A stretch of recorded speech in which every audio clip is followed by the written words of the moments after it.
మొత్తం 12 రిజిస్టర్డ్ కంపెనీలున్నాయి. అందులో 4 ఫ్యాక్టరీలు, 2 సాఫ్ట్వేర్ కంపెనీలు, 3 కన్స్ట్రక్షన్ కంపెనీలు, 2 ఇన్ఫ్రాస్ట్రక్చర్స్, ఒక యాడ్ కంపెనీ ఉంది.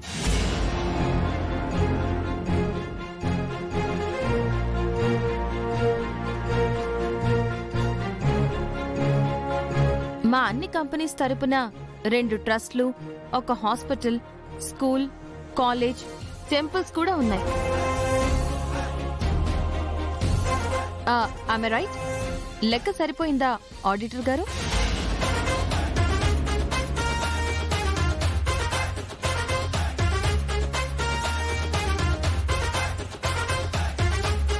ఒకటి ఎక్కువ ఒకటి తక్కువ కాకుండా కరెక్ట్ గా చెప్పారు మేడం.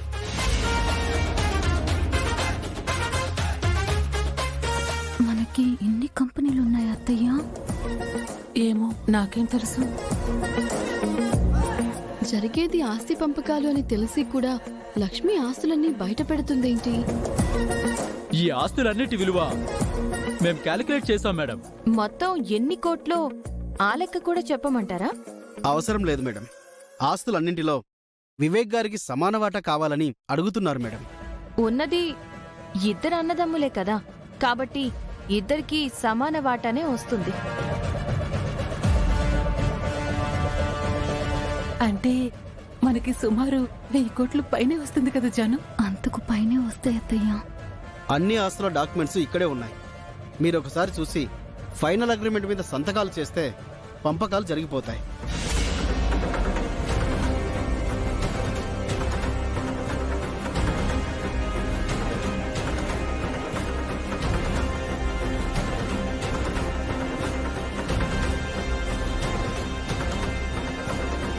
ఇప్పుడు లక్ష్మి ఏం చేయబోతుంది?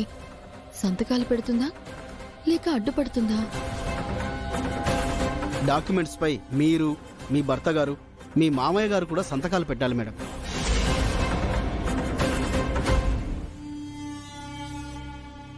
తప్పకుండా లాయర్ గారు.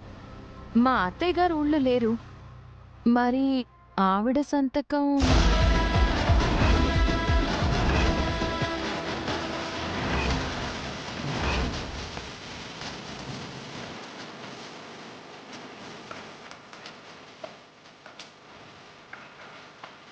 ఇప్పుడు అరవింద్ ఆంటీ సంతకాలు పెట్టకపోతే ఆస్తి పంపకాలు ఆగిపోతాయి కదా. ఆస్తిలో అరవింద్ అత్తయ్య గారికి కూడా షేర్ ఉంది కదా అని ఇక్కడ కొందరికి అనుమానం రావచ్చు.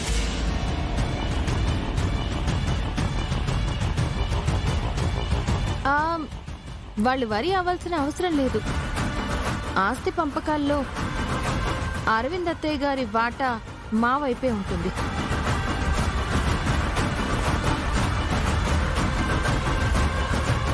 కాబట్టి అత్తయ్య సంతకం అవసరం లేదు.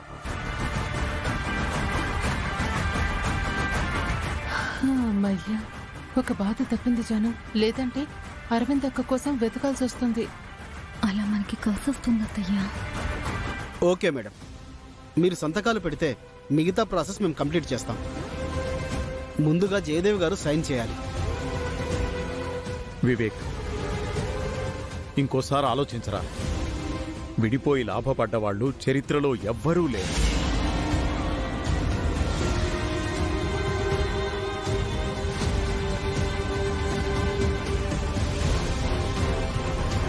రిజిస్ట్రేషన్ కి టైం అవుతుంది సార్, త్వరగా సంతకాలు పెట్టండి. తప్పకుండా లాయర్ గారు, మీ ఆత్రం మాకు అర్థం అవుతుంది.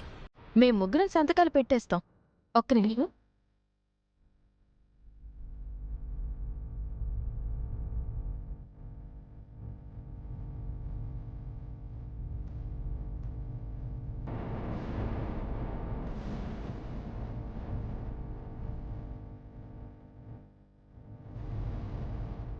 లాయర్ గారు, వాళ్ళు అడిగినట్టే మేము ముగ్గురం సంతకాలు చేస్తాం.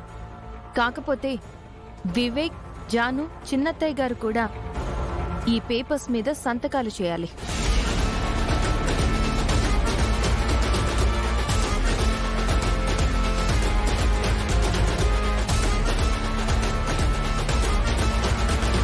ఆ పేపర్ ఏంటి లక్ష్మి?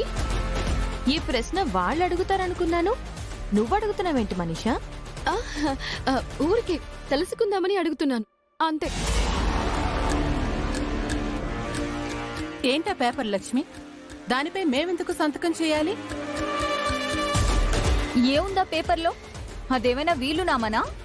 కంగారు పడకండి, ఇది వీల్నామా కాదు, ఒక ఒప్పంద పత్రం. Just 1 agreement. అగ్రిమెంటా? అగ్రిమెంట్ ఏంటి? చెప్తాను. ఇప్పుడు ఈ ఆస్తి పంపకాలు అయ్యాక మీకు మీ వాటా ఆస్తులు, మాకు మా వాటా ఆస్తులు వస్తాయి. నందన్ గ్రూప్ ఆఫ్ ఇండస్ట్రీస్ 2గా చీలిపోతాయి. ఒకటి మిత్రానందన్ గారిది, ఇంకొకటి వివేక్ నందన్ది.